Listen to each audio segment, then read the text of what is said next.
اس کا مطلب یہ ہے کہ وہ رات اور دن مسلمانوں کے خلاف زہر اگل رہے تھے۔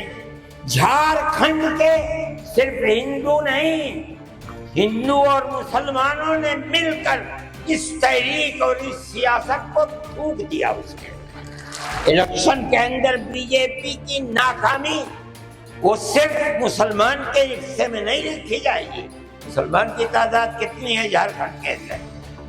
اس کا مطلب یہ ہے کہ نفرت کی اس سیاست کو جھارکھنڈ کے ہندو اور مسلمان نے تھوک لیا، اس کے اوپر قبول نہیں کیا۔ وہ اپنے صوبے کے اندر بھی جب زبان سے کوئی بات نکلتی تھی مسلمان کے خلاف آگ ہی ابھرتا تھا۔ یہ اللہ کا احسان اور کرم ہے کہ سپریم کورٹ نے وہ فیصلہ کیا جو حق فیصلہ تھا، اور دل دکھنے لگا وہ جو وہاں دل کے اندر مسلمانوں کے خلاف آگ تھی وہ جھارکھنڈ میں لا کر کے اگلی ہے۔ اللہ نے یہاں بھی منہ کالا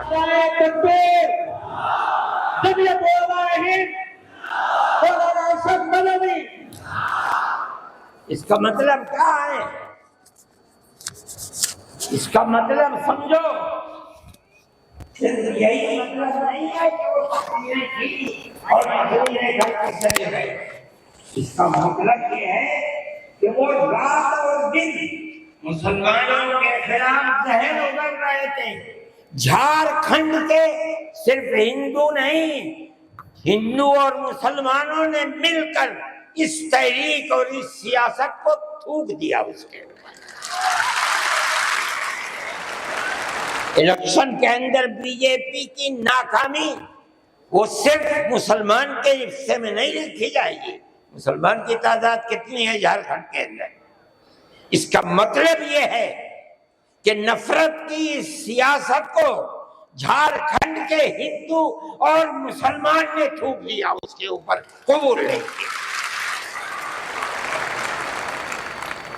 وہ آدمی جو بولتا تھا وہ اپنے صوبے کے اندر بھی جب زبان سے کوئی بات نکلتی تھی مسلمان کے خلاف آگ ہی ابھرتا تھا۔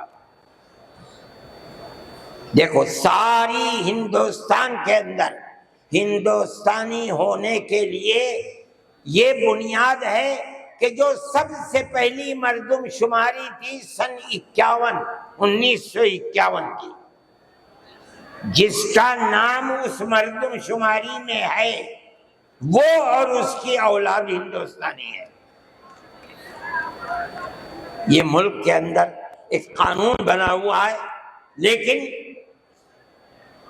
کانگریس، بی جے پی اور جو علاقائی پارٹیاں آسام کی ہیں سب نے مل کر جب مشرقی پاکستان کو مغربی پاکستان سے الگ کیا گیا اور ہندوستان کی طاقت نے کیا۔ اندرا جی کے زمانے کے اندر بہت سے لوگ ہندوستان بمباری ہو رہی تھی، بھاگ گئے پاکستان، اور پاکستان کے بہت لوگ بھاگ گئے ادھر۔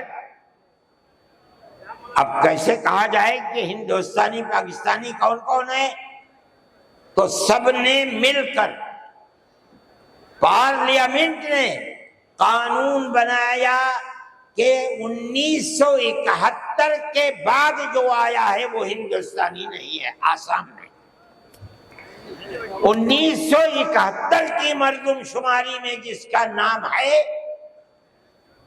وہ آسامی ہے، اور اس کے بعد جو آیا ہے وہ آسامی نہیں ہے۔